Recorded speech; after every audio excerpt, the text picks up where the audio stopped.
Sveiki! Tā Graudulas mežs un vide. Šobrīd es atrodos Zviedrijā, mežā, kur es kādreiz arī esmu strādājis.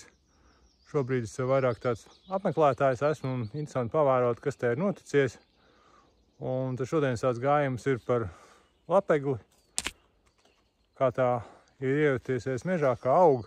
Ja kaut kādus 11 gadus viņi ir stādīti un ļoti labi var redzēt tos rezultātus. Šis ir Sibīrijas lapeglas stādījums, kam kaut kāda apmēram varētu būt ap 7 gadiem.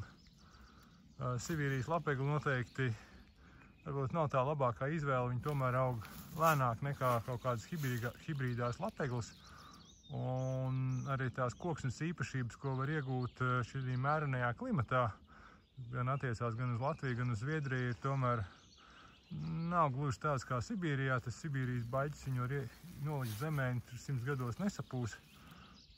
Vismaz viņus izmanto visādiem terasu dēļiem un tādiem slapjo vietu risinājumiem. Tad šajās te lapeglas tomēr ir mazāk sveķainas, ātrāk augošas, un tā kvalitāte nav vairāk tik laba kā īstai sibīrietei, kas ir augusi arī Sibīrijā, bet zaļbaļķis tāpat sanāk kvalitatīvs. Un tad droši vien, ja audzēja dēļ zaļbaļķiem, tad ir vērts apsvērt to domu, audzēt tomēr kādu no hibrīdajām lapeglēm. Un tas stādījums aug veiksmīgi, konkurē ar vietējo veģetāciju. Te ir kaut kādi cūķi, kaut kādi veco zaru čupi ir riktīgi uzrakuši. Te koki pa lielām, samērā maz bojājumiem. Vairāk, ko es novēroju, ka viņi buki bojā, un tad buki vienkārši iztaisa savu ragu braucīšanu, un tad tas kokam tur sākās kaut kādas saveidot. Te var redzēt vairākas galotnes. Šito arī te ir buks kaut kad noņurkājis. Tas gals ir vecā galotne, bet viņi ļoti labi dzen kaut kādas sanzinumus, un tad būtībā šitas te koks nākotnē varētu būt arī normāli lapegla. Pēc augšanas apstākļiem tur droši vien, ka lejā tas pēc klasifikācijas varētu būt damaksnis. Augšā šitas te ir kaut kāds, droši vien, ka mētājs varētu būt. Vai pat lāns var būt, nezinu. Un vēl tās lapeglēm tas pieaugums ir arī bišķiņ mazāks. Kad iet augstāk tālāk te kalnā, viņas tik labi neaug, tomēr viņām vajag kaut cik mitrumu un varības vielas. Tā ir kaut kāda papildināšana, kaut kad nedaudz piestādīts, bet šeit, ka tev arī kādas mazākas lapeglītes. Tas, ko lapeglēs būtu vērts darīt, droši vien arī dublāzijās, lai tie buki varbūt tik aktīvi nenāk, kaut kādu vismaz daļu nosmērēt ar triko. Un tas izskatās palīdz, lai šitie koki, kas ir nosmērēti, viņi nav bojāti. Šeit ir nedaudz svaigāks hibrīdās lapeglas stādījums. Šī kaut kāda, droši vien, ka tas visreālāk ir kaut kāds damaksnis pēc augšanas tipa. Ir auga samērā daudz avens, kaut kāds bērs, eglītes. Bet tie labākie eksemplāri ir kaut kādu pār pa pusmetru pieauguši. Un tā kopumā te ir ļoti veiksmīgi šobrīd konkurē ar bērziem. Kur pat redzēt, visi tie bērs, te ir bērs galotnes, viss ir apkosts.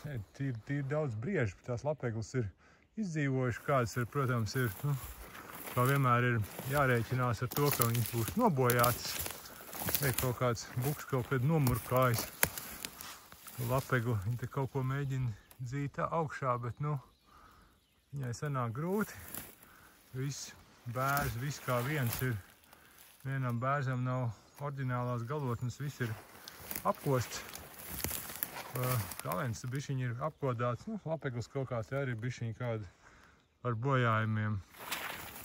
Tādos meža atvērumos domāju, kad ir ļoti tāda laba iespēja arī iestādīt kādu citu meža sugu un pēc tam paskatīties, kas no tā viss sanāk. Šīs lapeglas ir iestādīts tādā priežu skrējmežā, un te ir pietiekoši daudz gaismas, tas ejās. Redzēt gan kādas priedītes, gan arī lapeglas.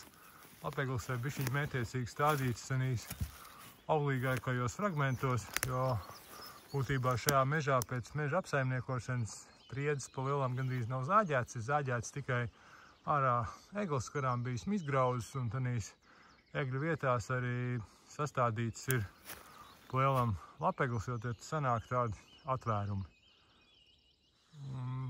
Šitais ir stādījums, ar ko meža īpašnieks ir sācis ar lapegli. Viņam ir kaut kādi 11 gadi, varbūt tuvāk pie 20. Te bija nocirsts priežu mešs, kaut kādas priedes var redzēt, tur ir palikušas, un sastādīt hibrīdā lapegli attālumos apmēram kaut kādi 2x1 vai kaut kas tam līdzīgs.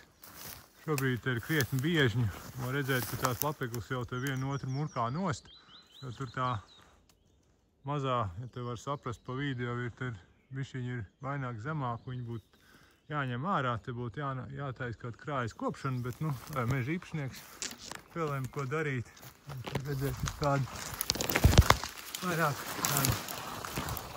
atpalikusi uz vainagiem, pēc būtības viņi būtu jāizzāģē, viņi var atstāt, viņi pat kaut kādā brīdī izbeigsies. Un, būtībā, kas ir svarīgākais, ka tie koki 11 gados jau sasnieguši tādu cienījumu izmēru. Redzēt, tādu normāls zāģbaļķu izmēru koks. Un te ir tāda ar intensīvu audzēšana, te nav būtībā ielaists neviens cits meža sugas.